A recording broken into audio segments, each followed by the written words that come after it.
Hey guys, David C. Anderson here coming at you from the Knife Center. Today we're going to be taking a look at a bunch of Spyderco closeouts. They've been discontinued, so once these are gone, they're gone. So if you see anything you like, make sure to visit KnifeCenter.com and pick one up today.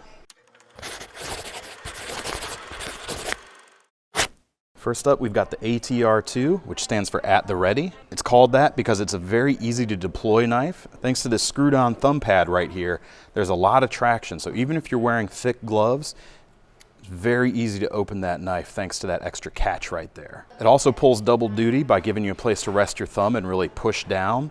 And it's not going to hurt your thumb like some thin spined knives will. So you can get a lot of heavy work done and really bear down on what you need to cut. This knife also features Spyderco's compression lock, which means one-handed opening and closing is very easy. Next up, we've got the Delara 3. This features S30V blade steel with a full flat grind, and it features Spyderco's ball bearing lock with a ceramic ball.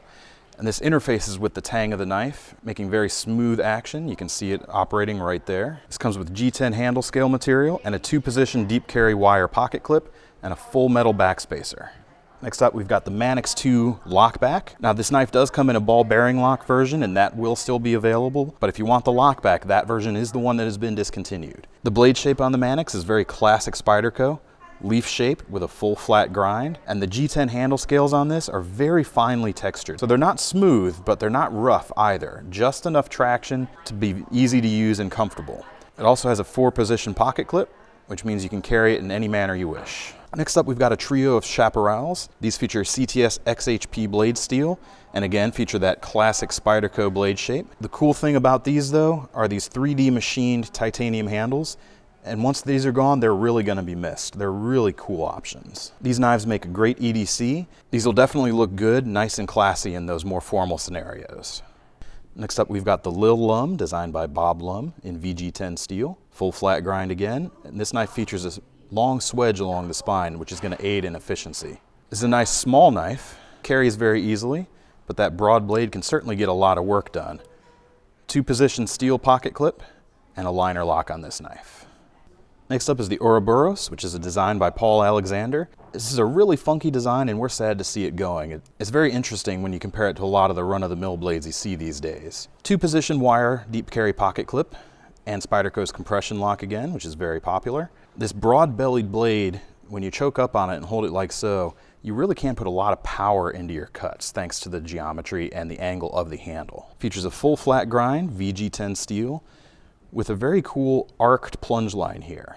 Very stylish. Even though it looks like a fairly big knife to carry when open, once you close it, you can see it takes up very little space in your pocket. Next up, we've got a fixed blade designed by Gale Bradley. This is the Junction and PSF 27 steel, which is a spray-formed steel. Now this is a hunting knife design primarily, which is why you find it so thin, so it doesn't take up a lot of room in your kit. The full flat grind and plenty of belly make it a very efficient slicer. Even though it's a fixed blade, you still get Spyderco's signature hole in the blade. It's also got a couple of hollow pins, which will facilitate lashing if you want to use it that way.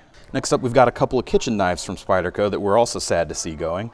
These are the Cook's knife, which are available in a plain edge and a full serrated edge. This makes a great utility knife in the kitchen. They both feature VG10 steel with a full flat grind and black Corian handles. One of the neat things that might not be apparent at first glance at this knife is it has a vertically tapered tang. So if you look at the back of the spine, you can see the tang at the full thickness. Turn it over and you can see that it's narrower.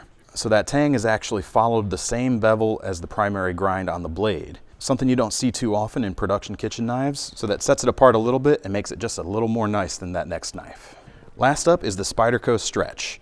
This version with brown G10 handles and ZDP 189 steel. This is another one of those funky looking designs from Spyderco, but once you get it into your hands and start using it, it's apparent that it was a very well thought out design. There's a lot of belly on here and the full flat ground blade makes it a great slicer. It also features a black pocket clip that can be set up in 4 positions for any carry preference. The lockback on here makes this a very ambidextrous knife design, and it also features that buoy dent there, which helps prevent accidental closure. But it's still just as easy to use as any other lockback.